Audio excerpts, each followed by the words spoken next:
Hello all, and welcome back to Law Candor, the podcast wholly devoted to pursuing the legal technology revolution. I'm Rob, here with my co-host Bill, and thanks again for tuning in. On today's pod, we're diving into a critical element of Microsoft 365 for eDiscovery, unindexed items. Only a true nerd could understand and appreciate this, but that's what we're here for. And we're happy to be joined by Lighthouse's James Hart, Director of Global Advisory Services. We'll be discussing what really is, jokes aside, a complex aspect of M365 and eDiscovery, how to identify best practices and mitigation strategies and proactive tips for the future, all relating to unindexed items. But before we get into that, we must pause for today's Sightings of Radical Brilliance. And today ran again into another interesting article on AI and basically how to build accountability into your AI program. This is from Harvard Business Review by Stephen Sanford. We are stepping up. It's Harvard Business Review, people. We're not doing any sightings of radical brilliance from the Inquirer anymore. Nothing from the National Enquirer, nothing from People Magazine, nothing from Who Wore It Better, this data scientist or that data scientist. This is Harvard Business Review, okay? Law Candor is stepping up. I usually don't, I get all my information typically from memes, so this was a tough one to get through for me. But Harvard Business Review did this about first, they go into understanding the whole life cycle and essentially the four principles of design, development, deployment, and monitoring. And Rob, with your background in data scientist, what'd you think of the article generally? I actually liked it. This is something that, is sort of stemming out of the government actually and creating frameworks that then, companies will be able to follow. We've talked a lot about, both the positive aspects of AI and some of the negative aspects. And I think that really trying to drive accountability this way is a plan that anyone that's utilizing AI should use. Great advice, especially on what kind of stakeholders should be included in this. I do think that the design, development, deployment, and monitoring framework makes a lot of sense. And I thought, another great point that the article made was this is an ongoing basis. AI is not kind of set it and forget about it. It's something that has to be continually monitored, continually tweaked, especially to eliminate. Not only will it give you better model, but it will also help eliminate some of those real downsides that we've talked about, on many of these sightings.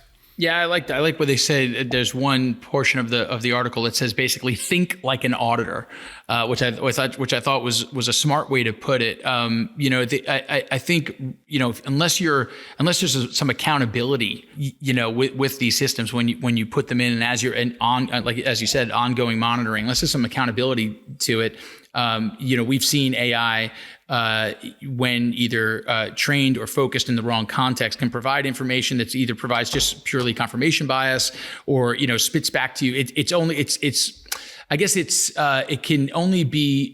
as good as you're allowing it to be and holding it accountable to be, right? As a technology and as a valuable technology within your corporation. Yeah, exactly. Again, good article. It's good to see more frameworks like this that are popping up that anybody can sort of adopt to their AI program, and we encourage you to read it. Yeah, and I have one more free article I can read with Harvard Business Review this month. I'm looking forward to that. So I can read 2 a month apparently, and I'm halfway there. Now, actually, we're going to get to a conversation we had with James Hart, who is from Lighthouse, around Microsoft 365 and unindexed items. And for those of you that don't know what this is, I think you'll still find it interesting. But for those of you who do know unindexed items and the ramifications to downstream eDiscovery, you're going to want to listen to this because no one knows it better than James, and he actually made it interesting.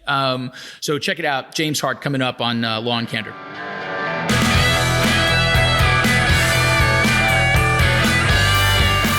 All right, we are excited today to introduce James Hart, who is Director of Global Advisory Services at Lighthouse.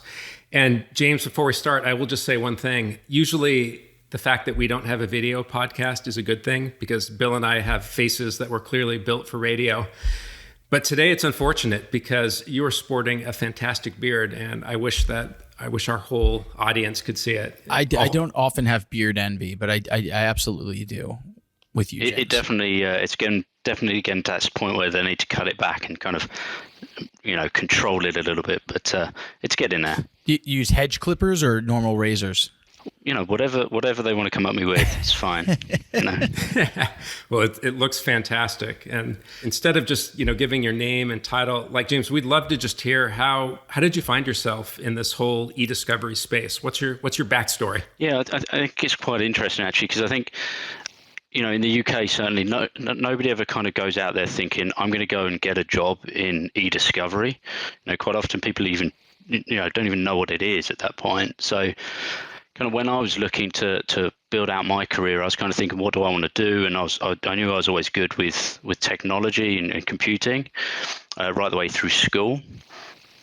And so I kind of thought, well, I'm good with the computing piece. I know I want to go into the police or something like that. And I thought, what could I do that's going to merge the two of those? And I remember there was a distinct point where I was sitting down looking through, in the UK, they have the UCAS university guidelines, and kind of flicking through that, what are the courses available? What could I do for my career? And I came across kind of forensic computing, which to me sounded like the perfect match between kind of forensics, the policing side, and the computing piece, which was quite good at the time.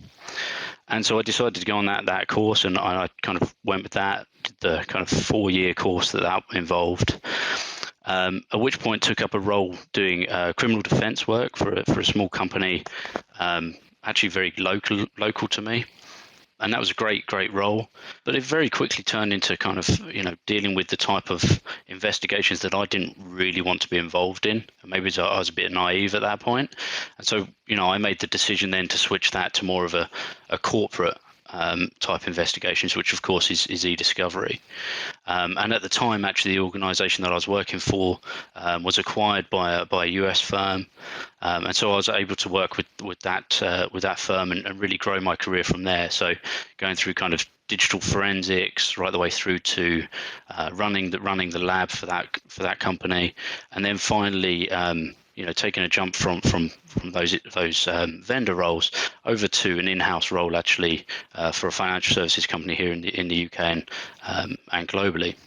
So really kind of growing my experience, my career from wanting to be in the police to actually kind of doing internal investigations, I guess. The title of the episode today is Understanding Microsoft 365 and Unindexed Items. So let's set the stage a little bit here. What exactly are unindexed items in 365, and how critical are they to the effectiveness of eDiscovery workflows, James?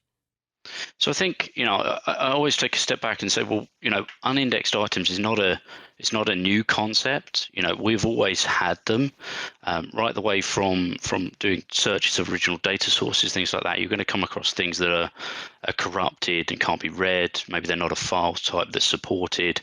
Or maybe it's even password protected. And all of the platforms out there, even kind of Relativity and all of its competitors are, they all have the same challenges. They're all going to come across data types that they can't read, they're not supported, or they're password protected. I think the difference here is that with M365, it's really kind of raising the flag early on in your investigation that you've got these file types or files that you're not going to be able to deal with. You're not going to be able to keyword search them within the platform. And so you've just got to think about how you're then going to handle that kind of downstream and having a workflow to manage that, really. So it's nothing new. So, James, it seems like, finding the unindexed items is just kind of the first part of the problem. And it's not even an easy part of the problem. But once you've identified those, what's the next step? What kind of strategies are you recommending to people? So I think, it's similar to the strategies that you're going to have when you're dealing with those same unindexed items downstream. You need to make it clear to the attorneys on the matters, what challenges you're seeing, get early identification, early sight onto those documents as well. If you can get things like file paths or the names of those documents, the attorneys may be able to look at that and say, we can disregard those just purely because of where they're located or the file names.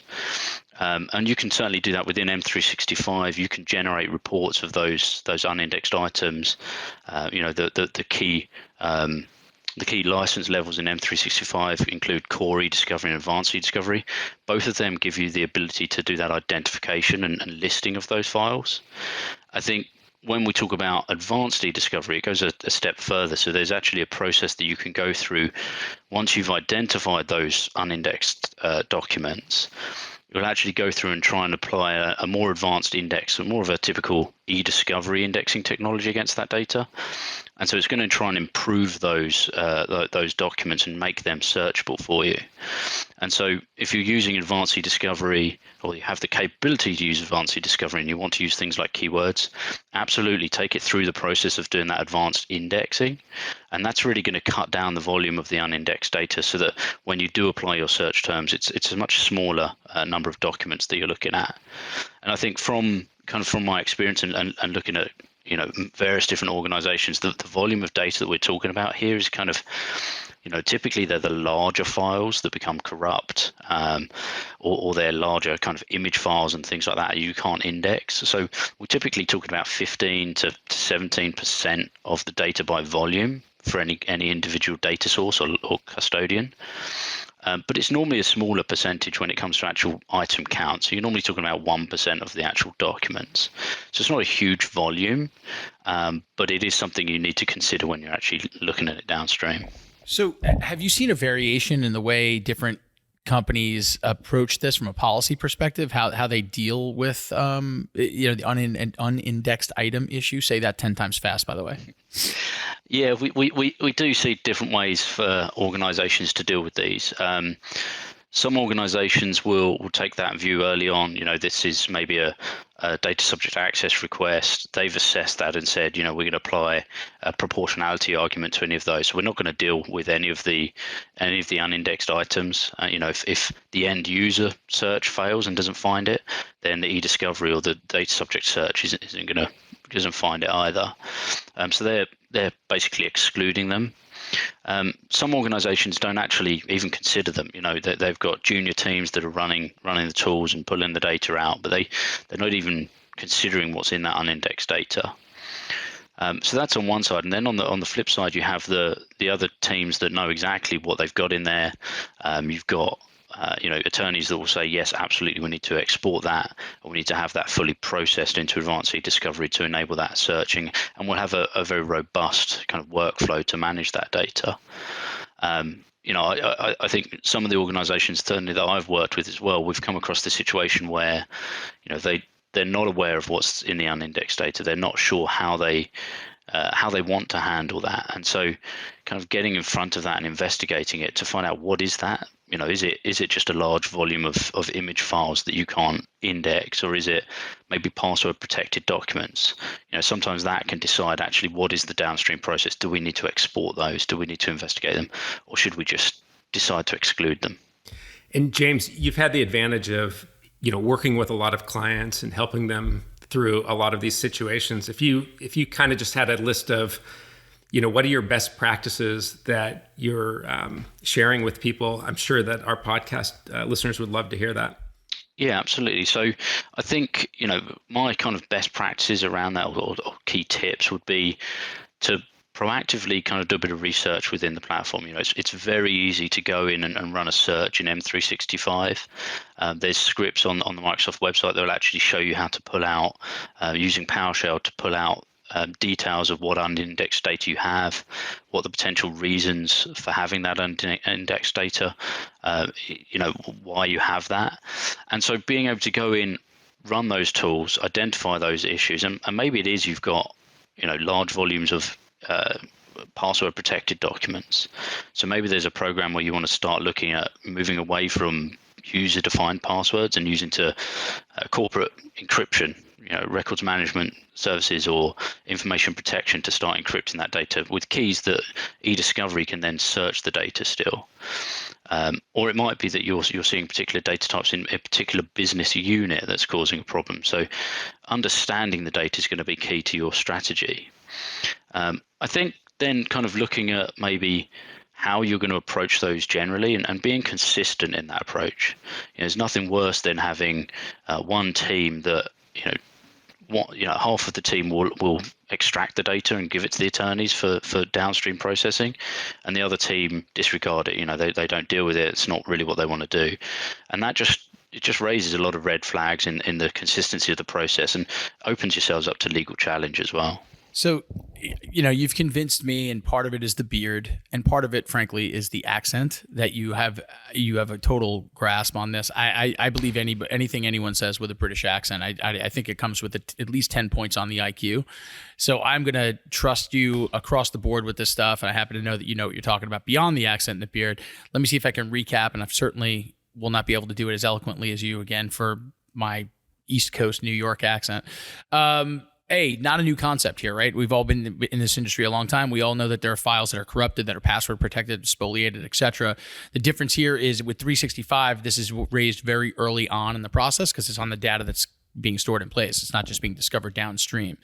And you have to know that because then you'll know whether or not keywords will be effective in identifying documents, right? So then we started to talk about, in terms of strategies, very similar strategies to how you've dealt with this downstream forever. Something you can negotiate up front.